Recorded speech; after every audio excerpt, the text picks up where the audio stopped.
Oh, it's getting a bit cold, isn't it? It's at this time of the year that I get all wrapped up. I mean, literally, look at all this. I'm wrapping myself up. And this is the big thing, I think. The big way to cut down on your heating bills throughout the winter is just to wear more clothes. I know everyone's saying it. I've said it countless times. I say it to myself.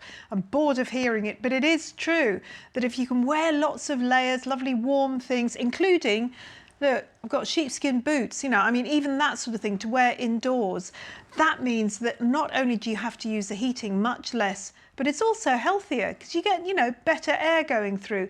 So that's my number one tip for staying warm in the winter for less. But I've got other tips, particularly given to me by my heating engineer friend Harland. So take a look at these.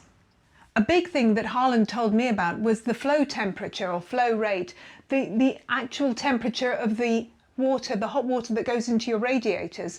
He said that when boilers are set, when they're first put in, they're often set at a rate that's too high and therefore it's costing you money.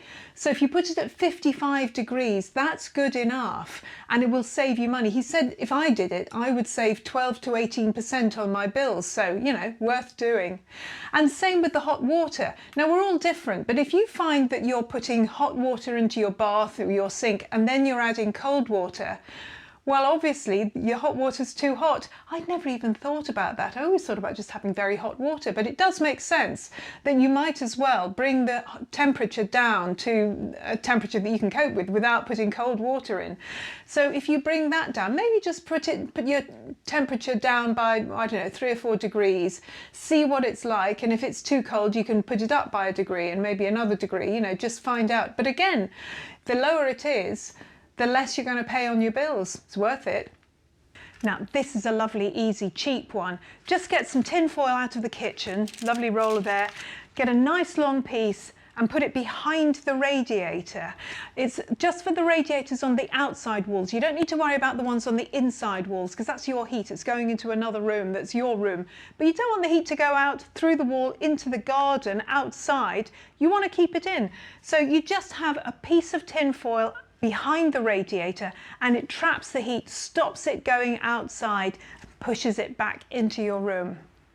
Then make sure that your radiators are at optimum heat for the winter. The best thing to do is to put the heating on and then check your radiators to see if they're hot bottom and top. If they're just hot at the bottom and cold at the top, you've got a problem. You've got too much air in them and you need to bleed them. Horrible word, but it means just getting rid of the air in them. So the best way to do that, switch the heating off, leave it to cool down because you don't want hot water coming out, and then get yourself an old towel, I've got lots of them, put that on the floor underneath the radiator. And then you need to turn the valve here at the top. You can do it with a radiator key if you can find it. Can I find mine? Can I, heck? Or you could use a spanner or a screwdriver, you know, depending on what you've got. And just turn it until it starts to hiss.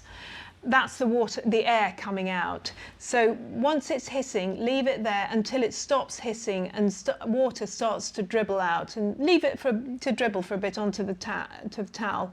And then you know that the air's come out. You can turn it back again, go on to the next one.